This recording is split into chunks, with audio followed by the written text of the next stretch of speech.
Hi everyone! Kumusta mong tanan karon nagtanaw, nanood? Kumusta kayong lahat? Laban na naman tayo. So, yun lang naman yung buhay namin dito, no? Maglaba ako, magluto, or magpunta sa city. Kasi ang dami nagsasabi, ako daw pabalik-balik. Since nag-vlog po ako, ganyan naman yung vlog ko, no? Yung daily life ko ba sa Netherlands, yung ginagawa ko, yung ginagawa namin ni Saki, yung pagta-travel, yung mahilig akong magluto, minsan nag-cooking vlog tayo. Pero at this moment, hindi ako masyadong nag-cooking kasi pag mag-cooking vlog tayo, syempre kakainin din namin lagi. So, nagda-diet tayo. So, hindi ako masyadong nag-cooking vlog. Pero kung bumalik na yung timbang ko, ano lang, 1 kilo na lang, babalik na sa dati yung timbang natin. So, cooking vlog na naman tayo. Pero nagluluto ako everyday kasi si Saki, syempre kahapon, nagluto ako ng beef rendang. Diba, may natira pa. At mamaya din, magluluto ako ng meatballs. May minarinate na ako kahapon. So, nilagay ko sa rep. Kasi gusto ni Saki na meatballs, lagay sa pasta, ganyan. So, yan po. Yung nag-start ako ng vlog, ganyan naman po yung yung daily life ko dito, yung travel kami, pinapakita ko sa inyo, wala pong nagbago, no? Ganun pa din. I'm just being authentic. Kung anong nasimulan ko, ganun pa din. Kasi hindi naman ako nag-start na yung vlog ko, nag-comedy ako, nagtuwad-tuwad, or nag-jump-jump dyan, or ano-ano. So, kung anong nasimulan ko, yun po, hanggang ngayon. Sabi dyan, pabalik-balik na yung vlog ko. Nasa inyo na po yan. Nasa inyo na yung decision. At sa mga nagsasabi din, nag-travel daw kami ni Saki. Tapos hindi kami nakabili ng sasakyan at house. At tapos hindi daw kami nagsisave.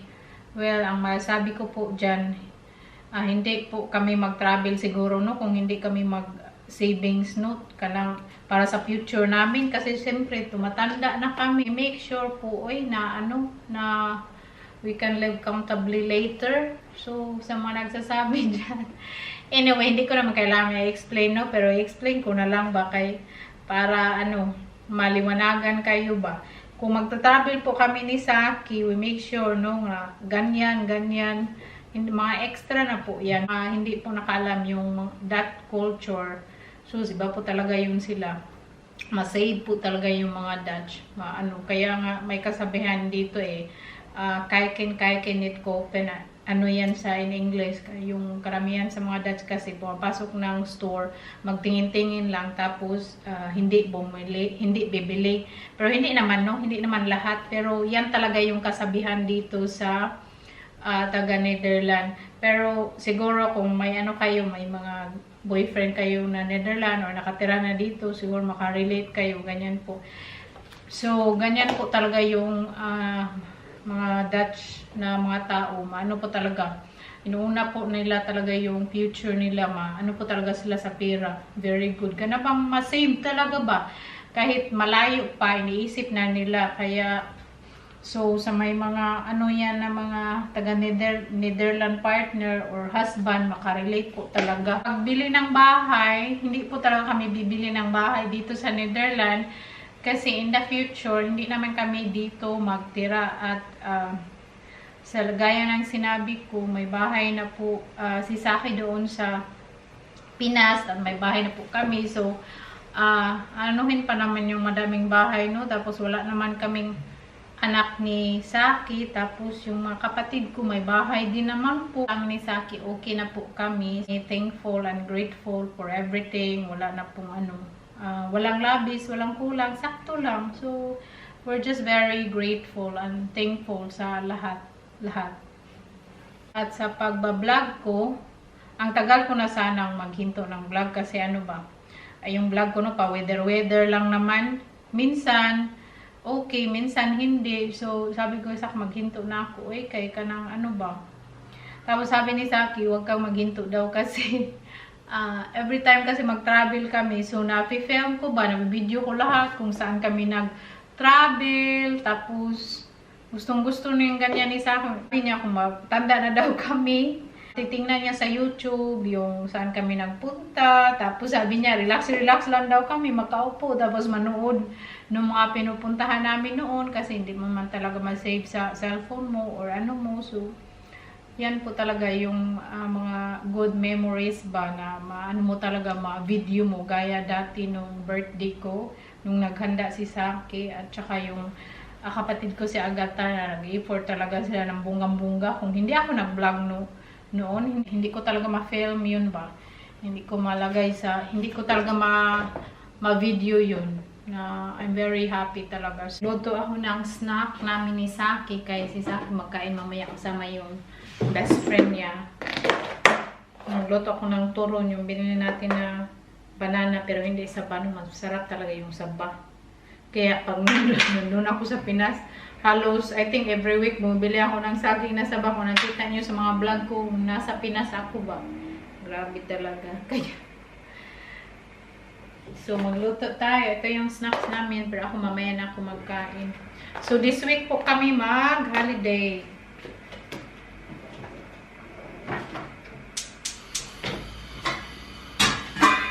Yung ating turo na saging at nagluto rin ako ng kamote. Kaon.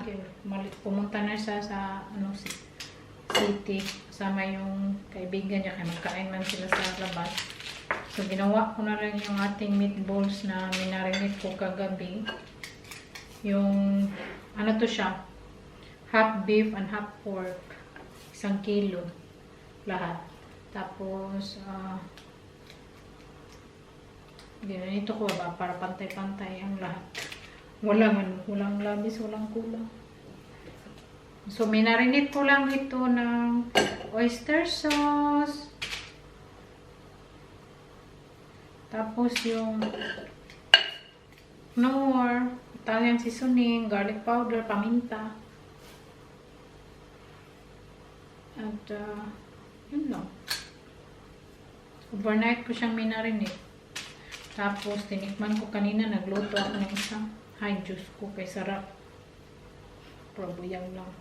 So, inituin ko lahat. Tapos, golden brown ko dito. At, tiwasin ko siya sa air fryer. Pag golden brown ko lang siya.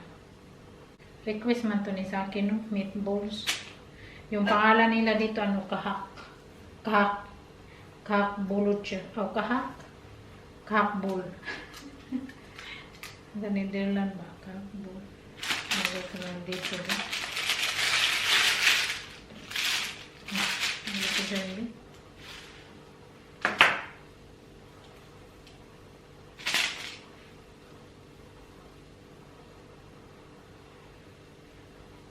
Ang dami nito magawa ko yun. Kung madami ko, ilagay ko na lang siya sa freezer. Tapos, pwede mo siyang lutuin, lagyan ng pasta, or lagyan mo siya ng sauce, mushroom sauce. Tapos, in the side, grilled potato. Diba? So, yan. Yan ang mga gustong pagkain ni Saki. Pag wala kasi ako sa bahay, pag ako lang mag-isa sa bahay tapos wala akong gawin, yan. Kung hindi ako magkain, magluto. Kasi yung weather, maulan ba, maglakad man sana ako. Sana maghinto yung ulan, kay pag maghinto mang ulan, magpunta ako kay Lasaki. Kaya sabi niya, may music daw mamaya sa city. So, pag maghinto, puntahan ko yun sila. Yan na lahat, oh. Lang natin yung golden brown.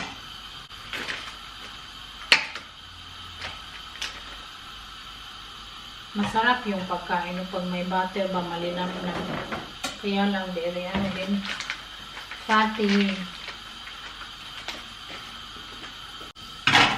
So, ilagay na natin yung meatballs dito. Tapos, pag golden brown lang.